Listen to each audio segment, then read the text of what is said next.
Bismillahirrahmanirrahim. Assalamualaikum warahmatullahi wabarakatuh. Syukur alhamdulillah kita bisa berjumpa lagi di channel ini. Salawat dan salam selalu dan tetap tercurahkan kepada junjungan kita Nabi besar Muhammad sallallahu alaihi wasallam. Allahumma salli ala sayyidina Muhammad wa ala ali sayyidina Muhammad. Harapan dan doa saya semoga saudaraku semuanya selalu diberikan kesehatan, dilapangkan rezekinya, diampuni dosa-dosanya, dan dipanjangkan umurnya. Amin ya rabbal alamin. Saudara muslim yang dirahmati Allah Subhanahu wa taala, sejak kecil kita selalu diperingatkan untuk tidak buruk terhadap orang tua. Jangan sampai kita menjadi anak durhaka yang suka membangkang dan menyakiti hati orang tua, karena kita semua tahu ridha Allah berasal dari ridha orang tua. Juga akan tetapi di era sekarang banyak dari orang tua yang kurang menyadari akan sikapnya terhadap anak, sehingga sikap yang dirasa benar oleh orang tua ini justru bisa dikatakan mendurhakai seorang anak. Ada satu kisah menarik yang mungkin bisa kita lihat sebagai pelajaran.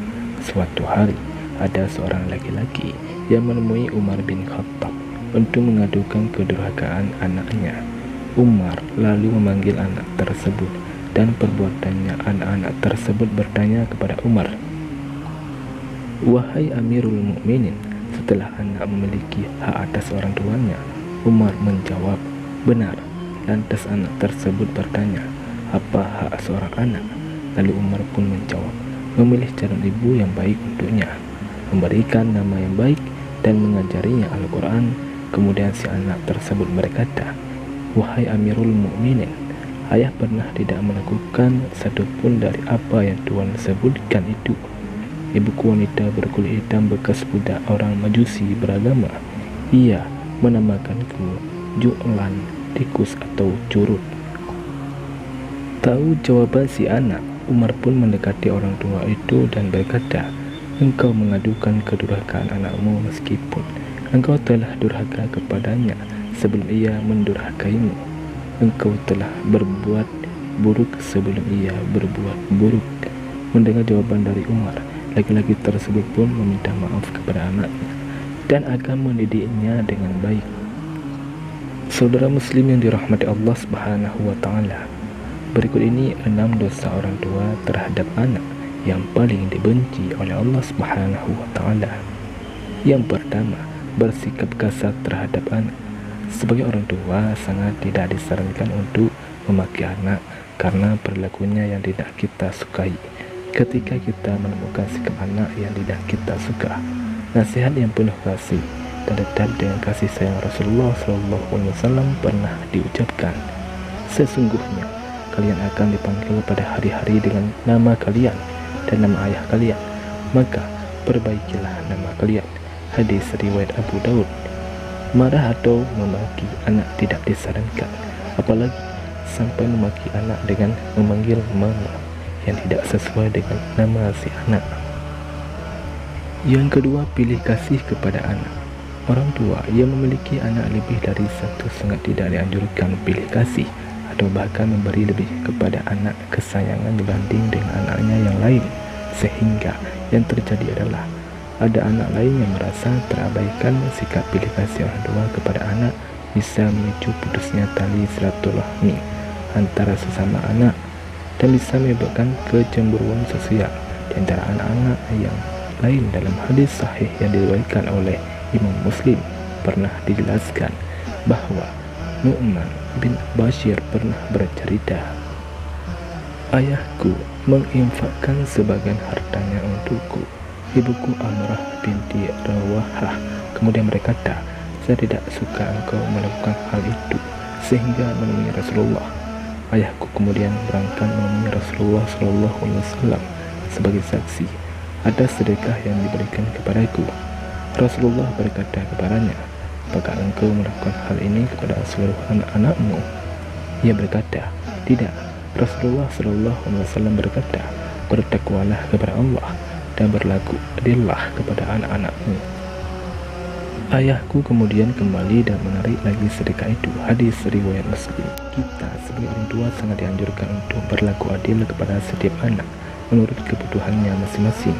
Kita sebagai orang tua sebisa mungkin hindari pilih kasih kepada salah satu anak, karena dengan berlaku adil menurut porsinya, insya Allah akan terjadi silaturahmi antar anak sampai kapanpun. Yang ketiga, membanding-bandingkan anak. Kebiasaan orang tua yang membanding-bandingkan anak akan menimbulkan perasaan rendah diri pada anak yang lain, apalagi jika hal yang dibandingkan adalah sesuatu yang di luar kemampuan anak, atau justru yang menjadi kelemahan dari si anak. Hal ini akan memengaruhi pikiran juga perasaan dari anak ke orang tua.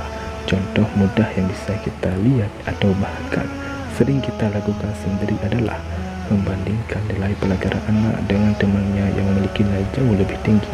Padahal kita semua tahu, belum tentu setiap anak mempunyai kemampuan yang sama. Bisa jadi si anak lebih cerdas dalam matematika, namun lemah dalam bahasa. Apabila hal tersebut terjadi pada salah satu anak dari saudaraku semuanya, maka yang harus dilakukan adalah menguatkan hati si anak dan mendukung sepenuhnya apa yang menjadi bakat dari si anak tersebut. Yang keempat, mengekang kebebasan anak. Membiarkan anak bermain adalah salah satu hal yang sangat penting dalam masa pengenalan lingkungan dan menemukan jati dirinya. Yang terpenting adalah tetap harus diberikan arahan mana yang baik dan mana yang kurang baik. Akan tetapi tidak jarang kita sebagai orang justru malah mengekang kebebasan anak dalam bergaul dan bermain dengan teman yang diinginkan. Kita semua tahu tujuan mengekang atau tidak memberikan kebebasan bermain supaya anak tidak terjerumus ke pergaulan yang salah. Hal tersebutlah yang akan menjadikan si anak mampu berpikir dan mendapatkan pelajaran penting perihal perbedaan dan mampu membedakan mana yang harus ia teruskan berteman, mana yang harus dijauhi. Hindari kekhawatiran yang berlebih terhadap anak. Yang terpenting adalah keterbukaan anak dengan orang tua harus tetap terjaga. Tujuannya supaya si anak akan lebih nyaman bercerita kepada orang tua apabila ada suatu masalah yang belum bisa diselesaikan.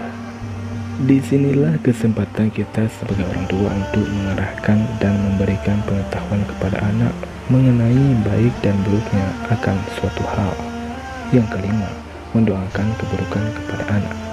Berdoa bukan hanya di setiap selesai mengerjakan ibadah saja, bahkan setiap ucapan yang keluar dari mulut orang tua semuanya bisa dikatakan sebagai doa.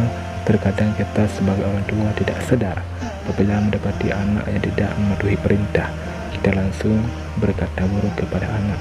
Padahal setiap ucapan yang keluar dari mulut orang tua merupakan doa yang bisa jadi langsung dikabulkan oleh Allah Subhanahu wa Ta'ala.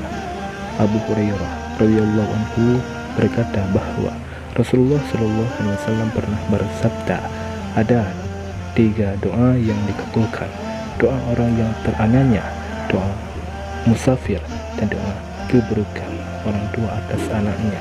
Hadis riwayat At-Tirmizi.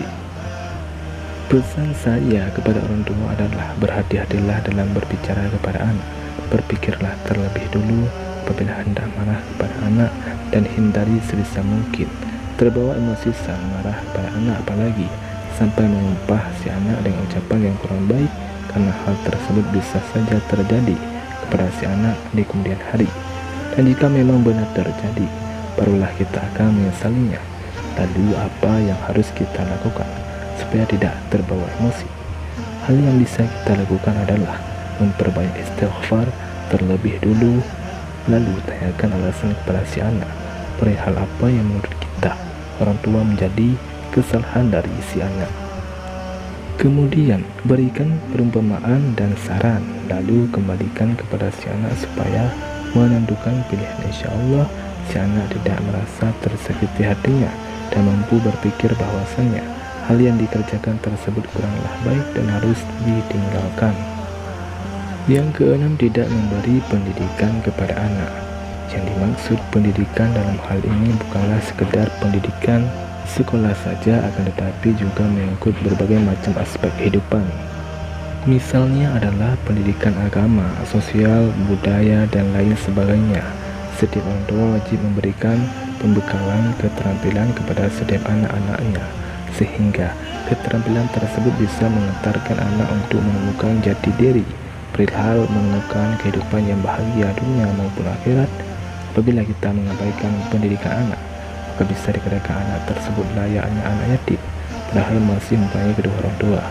Ada syair Arab yang mengatakan, anak yatim itu bukanlah anak yang telah ditinggal orang tuanya dan meninggalkan anak-anaknya dalam keadaan hina.